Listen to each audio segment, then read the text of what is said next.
हाँ तो नमस्कार दोस्तों, स्वागत है आपका हमारे फाइनेंशियल युवा चैनल में। आज बात करेंगे आपको बेल के बारे में। BEL जो स्टॉक है आपका भारत इलेक्ट्रॉनिक लिमिटेड के बारे में फुल डिटेल में जानेंगे कि स्टॉक का विजन क्या है, स्टॉक का प्रोजेक्ट क्या है, स्टॉक आगे काम क्या कर रहा है, स्टॉक का मैन्युफैक्चरिंग क्या है, स्टॉक वर्क कहाँ कर रहा है, स्टॉक के बारे में फुल डिटेल लेंगे। स्टॉक की फुल डिटेल एनालिसिस आपको दिखाएंगे और बताएंगे कि स्टॉक में इन्वेस्ट करने लायक है कि नहीं है, आपका क्या ओपिनियन है। आप वीडियो को देख के कमेंट में बताइएगा स्टॉक अच्छा है कि नहीं है, इसके बारे में आप भी अपनी राय दीजिएगा। बात करेंगे स्टॉक BEL के बारे में तो अभी 412 का रेट चल रहा है। भारत इलेक्ट्रॉनिक लिमिटेड 412 की रेट पे चल रहा है, जो कि बहुत अच्छे रीजनेबल प्राइस में मिल रहा है। BEL जो आया था आपका 1954 के तहत आया था। Bharat electronic limited company establish कराई गई थी। ये इक्विपमेंट सेक्टर में जैसे डिफेंस में भी, इलेक्ट्रॉनिक में भी, अभी AI में भी कुछ काम कर रहा है, तो इसके मल्टीपल सेक्टर में इसका डिस्ट्रीब्यूशन है। तो मुझे लगता है BEL एक हिसाब से बहुत अच्छा स्टॉक है, आने वाले टाइम में इसकी बहुत अच्छा रिटर्न दे सकता है।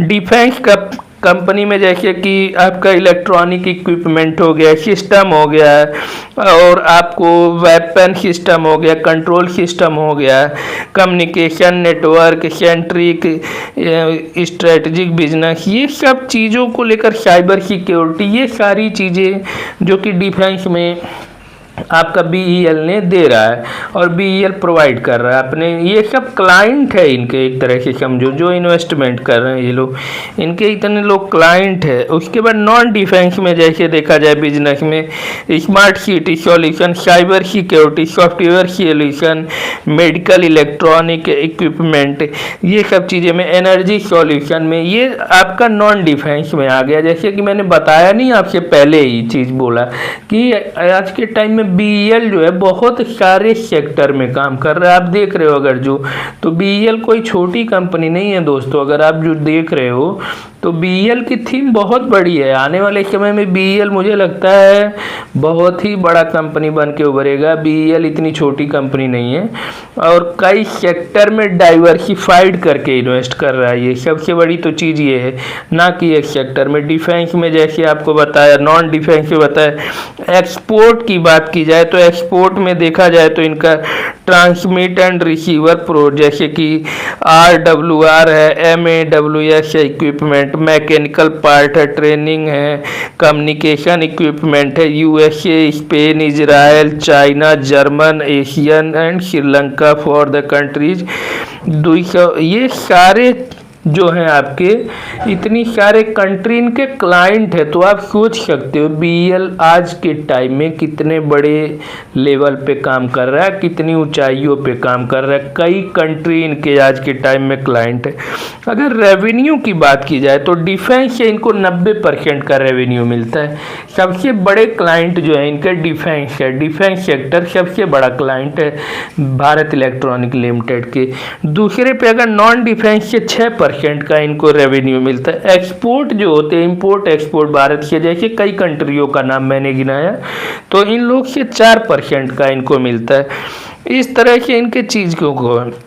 ऑर्डर बुक की बात की जाए, अगर आपको BEL की ऑर्डर बुक अगर देख रहे हो तो ऑर्डर बुक में मुझे लगता है इनके ऑर्डर बुक 71,000 करोड़ के ऑर्डर बुक थे। अभी उसके बाद 18,000 करोड़ के ऑर्डर बुक आए हैं। 86% ऑर्डर बुक जो है डिफेंस है, नॉन डिफेंस से 11%, एक्सपोर्ट से 3%। पार्टनरशिप भी, MOU भी साइन हुई है कई कंपनियों के, जैसे दिल्ली मेट्रो की इनकी MOU साइन हुए हैं। उसके बाद आपको देखा जाए तो USA से भी हुई है इनकी MOU साइन। तो कई चीज़ों को लेकर इनकी नेटवर्किंग अगर बात की जाए तो नेटवर्किंग भी इनकी बहुत बड़ी है। नेटवर्किंग भी इतनी छोटी, 9 मैन्युफैक्चरिंग कंपनी यूनिट इनके लगे हैं। अभी नेटवर्क भी ऐसा नहीं है कि एक स्टेट में या एक जगह, इनकी नेटवर्किंग 9 स्टेट में मैन्युफैक्चरिंग की है, जैसे कि गाजियाबाद, बेंगलुरु, पुणे, हाँ, ये सब है आपका चेन्नई, कोटड़वा, हैदराबाद, नवी मुंबई, कई जगह इनके मैन्युफैक्चरिंग यूनिट भी हैं। तो इनको जो सप्लाई ऑफ चैन है एक तरह से, ये इनको सप्लाई करने में ज़्यादा दिक्कत नहीं होती है, क्योंकि इनकी सप्लाई चैन बहुत अच्छी है। हर कंट्री में, हर स्टेट में इनकी यूनिट है, मिला जुला के 8-9 स्टेट में। तो इनको चीज़ों को लेकर एक जगह से दूसरी जगह पहुँचाने, कैपेक्स भी अच्छा इनका 650 करोड़ का कैपेक्स है, तो कोई ज़्यादा वो नहीं है। तो ये शायद डाइवर्सिफाइड प्लान है इनका, मतलब जो डेटा देख रहे हो अलग अलग सेक्टर में इन सब के डाइवर्सिफाइड चीज़ें हैं इक्विपमेंट को लेकर। तो ये सारी चीज़ें न्यू प्रोडक्ट के भी ऊपर ये लोग काम कर रहे हैं, जैसे कि एशिया बैक्स बैंड इसका रेलवे को लेकर है, HD ड्राइवर नाइट को है, डिफेंस सिस्टम को है नाइट में, कि जैसे रात की जैसे ट्रेन को लेकर हुआ चल रहा है, तो उसमें किस तरह से और नए इम्प्लीमेंट किया है, डिफेंस सेक्टर को नाइट विजन में और बेहतर कैसे सुविधा दी जाए, इन सब चीज़ों के भी ऊपर इनकी काम चल रहे हैं इनके। तो और कई चीज़ों के स्ट्रक्चर की बात की जाए तो स्ट्रक्चर भी इनके अच्छे हैं इस चीज़ को लेकर। हाँ तो दोस्तों, बाकी बात करेंगे स्टॉक के बारे में। अगर इनके मार्केट कैप की बात की जाए तो 3 लाख करोड़ से ऊपर की मार्केट कैप है भारत इलेक्ट्रॉनिक लिमिटेड की। करंट मार्केट जैसे प्राइस बताया मैंने पर स्टॉक का, पर शेयर का 412 रुपया पर स्टॉक का इसका रेट है। हाई की बात की जाए तो 436 रुपये स्टॉक ने हाई लगा के आया है, और अभी 240 इसका लो रहा है। स्टॉक की पी की थोड़ी हाई वैल्यूएबल में है स्टॉक, ये हाई वैल्यूएशन पे है, 52 की पी है, जो कि ज़्यादा है थोड़ी सी, ये चीज़ थोड़ी सी दिक्कत है। ROCE की बात की जाए तो 38 है, और ROE अगर देखा जाए स्टॉक का तो ROE 29 के करीब है। तो स्टॉक ठीक रिटर्न दिया, ऐसा नहीं है कि रिटर्न में कोई कमी। स्टॉक ऑलमोस्ट, अगर प्रॉन्स की बात की जाए, stock almost depth free stock है आज के टाइम में। स्टॉक कंपनी के CAGR की बात की जाए तो 23% की CAGR से ये कंपनी ग्रोथ हो रही है, जो कि बहुत अच्छी CAGR है। स्टॉक के अगर कमियां देखी जाए तो स्टॉक की सबसे बड़ी डिमेरिट है दोस्तों की स्टॉक 10x ऊपर रेट पे चल रहा है। ये स्टॉक आज के टाइम में जो वैल्यू है उस वैल्यू से मतलब समझो 10x ऊपर चल रहा है रेट, तो है थोड़ा सा कॉस्टली तो स्टॉक है अगर स्टॉक की बात की जाए।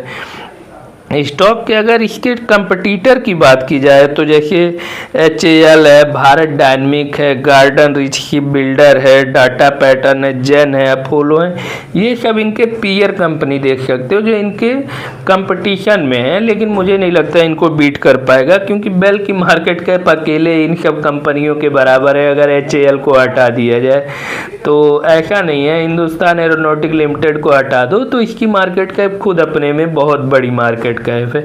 तो मुझे नहीं लगता है कि इस स्टॉक को अंडर एस्टिमेट किया जा सकता है। सेल्स की बात की जाए अगर, जो इसका क्वार्टरली सितंबर से 3 महीने, अगर हम 9 महीने की सेल्स की बात क्वार्टरली बात की जाए तो मार्च में 9,500 करोड़ की सेल्स थी। उसके बाद जून में सेल्स इसकी सडनली डाउन हुई 4,000 करोड़, 4,500। उसके बाद फिर सितंबर में सेल्स हुई 5700 करोड़ की। ये एक्सपेंस की बात की जाए तो मार्च महीने में 6300 करोड़ की थी, उसके बाद फिर जून में 3200 करोड़ की रही है, उसके बाद फिर सितंबर में 4000 करोड़ की सेल्स रही है इनकी, एक्सपेंसेस रहे। ऑपरेटिंग अगर प्रॉफिट की बात की जाए अगर नहीं तो प्रॉफिट भी इसके अच्छे हैं, 1287 करोड़ का इसका प्रॉफिट रहा है। अर्निंग पर शेयर एक दर्शाता है कि स्टॉक में कितनी क्षमता, स्टॉक किस तरह से। तो अर्निंग पर शेयर दर बाई दर, क्वार्टर वाइज क्वार्टर बहुत अच्छे हैं। जैसे आपके मार्च में देख पा रहा हूँ मैं 2.91 रुपये का है, 1.33 का रहा, उसके बाद 1.76 का अर्निंग पर शेयर चला है ये। फिर इसके बाद सेल्स जो अगर देखा जाए इसका ईयर ऑन ईयर तो 2024 में जो है सेल्स इसका 20,000 करोड़ का था, 2025 में इसका सेल्स 23,000 करोड़ का, लेकिन 2026 में जो अपडेट होने वाला है इसका सेल्स भाई साहब फिर से 25,000 करोड़ का बहुत बड़ा आंकड़ा टच किया है सेल्स में year on year. Operating profit भी अगर देखा जाए 6800 करोड़ से 7400 करोड़ में जंप किए हैं, तो प्रॉफिट भी इसके बढ़े हैं, ऐसा नहीं है कि प्रॉफिट नहीं बढ़ा है इसका। अगर स्टॉक के कंपाउंड सेल्स ग्रोथ की बात की जाए तो लास्ट 10 साल से 13% के CAGR से ग्रो हो रहा है। इसकी सेल्स ग्रोथ भी बहुत इमेजिन है, मतलब समझ रहे हो कि सेल्स ग्रोथ भाई रॉकेट की तरह उड़ा है। मतलब एक देख रहे हो जहाँ पे सेल्स ग्रोथ, तो सेल्स ग्रोथ भी इसकी बहुत अच्छी है स्टॉक की। 5 साल की भी अगर सेल्स ग्रोथ देखा जाए तो 13% है। अगर आप 3 साल का सेल्स ग्रोथ तो देख रहे हो तो 13 से 16% के सेल्स ग्रोथ में कन्वर्ट हो गया है। ये भी इस स्टॉक के बारे में एक बहुत अच्छी चीज़ है। कंपाउंड प्रॉफिट की बात की जाए तो लास्ट 5 साल में 24 के CAGR से ग्रो हुआ है, इसका प्रॉफिट भी ऐसा नहीं है। और अगर स्टॉक प्राइस के CAGR की बात की जाए तो ये लास्ट 5 साल में भाई साहब रॉकेट बन गया एकदम, समझ रहे हो। 62% के CAGR से इसका स्टॉक प्राइस भागा है बहुत तेज़ी से, मतलब तो स्टॉक कहीं ना कहीं दमखम रख रहा है अपने को, कहीं ना कहीं स्टॉक दिख रहा है कि हाँ आने वाले समय में इसका फ्यूचर बहुत आगे है, स्टॉक बहुत ही अच्छी रैली करेगा। मुझे लगता है मे बी देखिएगा अगले साल में इस स्टॉक को जो प्राइस आज मिल रहा है ये प्राइस पे फिर दोबारा मिलने वाला नहीं है, क्योंकि स्टॉक में इतनी काम, इतने ऑर्डर बुक इसको मिल गए हैं भाई कि अगर ये अपने ऑर्डर बुक भी कंप्लीट करने पे लगता है तो अभी इसके स्टॉक प्राइस रॉकेट हो जाएंगे, ये चीज़ है। तो ये भी एक मुद्दा रखता है स्टॉक को लेकर। स्टॉक में अगर देखा जाए तो प्रॉफिट भी अच्छे हैं, और अगर प्रॉफिट के साथ साथ इसमें अगर प्रमोटर होल्डिंग की बात की जाए तो प्रमोटर होल्डिंग 51% की प्रमोटर होल्डिंग है। बाकी FI भाई भर भर के माल उठाए हैं इसमें, ये जान लो 18% की फॉरेनर इंस्टीट्यूशनल ने माल उठा के खुद अपने होल्ड करके रखे, तो FI ने बहुत बड़ी होल्डिंग अपने पास रखी है।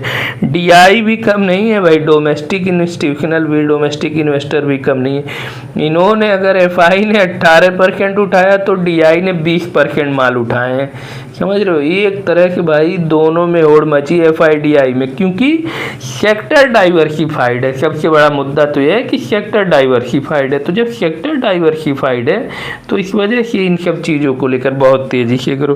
पब्लिक की भी होल्डिंग भाई 9 से